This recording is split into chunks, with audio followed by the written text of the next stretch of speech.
বিসমিল্লাহির রহমানির রহিম।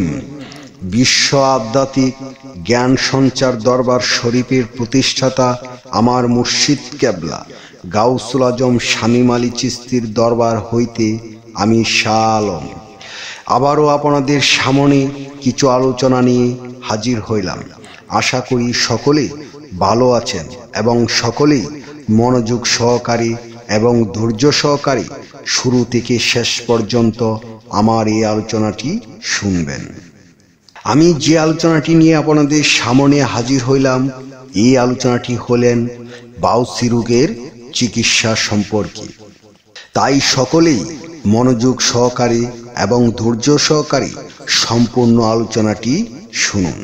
30টি হর্তকি বাইনাতি দোকান হইতে ক্রয় করিয়া ভালো করে পানিতে ধুইয়া পরিষ্কার করিয়া ইহার কোষা বা ছাল বিচি হইতে আলাদা করিয়া বিচি পেলে শুধু বিচির উপরের অংশ রুদ্রে শুকাইয়া সামান্য ঘি ঢালিয়া আগুনের অল্প তাপে বাজিয়া নিবেন, তবে যেন পুড়ে না যায়।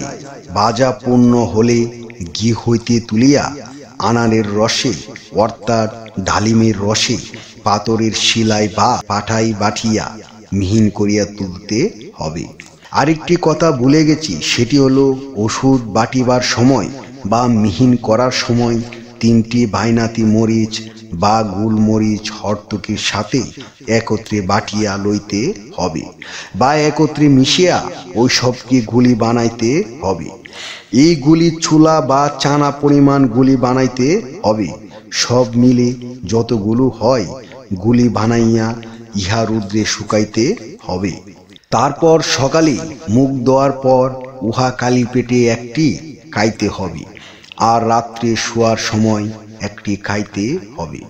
ইনশাল্লাহ বাউসি রোগ মাপ হইয়া যাবে। আর যদি রোগ পুরানো হয় বা গ্যাস বড় হইয়া থাকে বা রক্ত পড়ে, তবে 7 দিন পর্যন্ত আরো একটি ওষুধ খাইতে হবে। কিছু ডালিম পাতা বা ঘি দুর্বা গাছের মাথা ছিঁড়িয়া বাটিয়া পানি দ্বারা ধুইয়া যাতে কোনো ময়লা না থাকে। তারপর ডালিম পাতা আর দুর্বা গাছের মাথা সম পরিমাণ নিয়ে বাটিয়া চিপড়াইয়া রস বাহির করিয়া আধা কাপ পরিমাণ বাহির করিবেন। তারপর ধইলা যাহা দ্বারা গ্রামের ছোট ছোট ছেলেরা লাঠিম বানাইয়া ঘোরায়, ওই গাছের রাস্তার পাশ দিয়ে হয়ে থাকে আর পুকুর বা কালের পাড় দিয়ে হয়ে থাকে। গাছগুলো অনেক বড় বড় হয়, ফল বা দইলাগুলো গোল গোল হইয়া থাকে। ওই দইলা 5-7টি নিয়ে ইহা চেঁচিয়া আধা কাপের একটু কম হলেই চলবে রস বাহির করিয়া আগের ওই রস ডালিম ও গাছের রস একত্রে মিশাইয়া সকালে খাইবেন। গ্যাজের রক্ত পড়া বন্ধ হইয়া যাবে। বাউসি রোগ কয়েকদিনের মধ্যেই ভালো হয়ে যাবে ইনশাল্লাহ। আমি যে আলোচনাটি আপনাদের সামনে করেছি, এই আলোচনাটি আপনাদের কাছে কতটুকু ভালো লেগেছে? যদি ভালো লেগে থাকে তাহলে আমাদের এই চ্যানেলটি সাবস্ক্রাইব করে দিবেন। সামনে ভালো ভালো আলোচনাগুলো পেয়ে যাবেন। এবং আপনারা কি ধরনের আলোচনা চান আমাদেরকে কমেন্টে জানাবেন। আমরা চেষ্টা করিব আপনাদের পছন্দ মতো আলোচনা নিয়ে আসতে।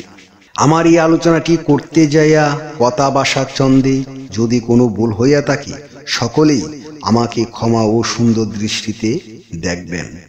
সকলে আমার জন্য দোয়া করিবেন, আমি যেন আপনাদের সামনে ভালো ভালো আলোচনাগুলো নিয়ে আসতে পারি এবং শোনাইতে পারি। সর্বশেষে সকলের চরণে হাত রেখে একটি কথা বলতে চাই, আল্লাহ গোপনেরও গোপন। সেই গোপনকে পাইতে হলে একজন কামেল মুর্শিদের কাছে যাইয়া বায়াত গ্রহণ করি সেই গোপন ইবাদত ও গোপন সাধনার মাধ্যমে আল্লাহকে লাভ করিতে হইবে। সকলে ভালো থাকবেন, সুস্থ থাকবেন। আল্লাহ হাফেজ।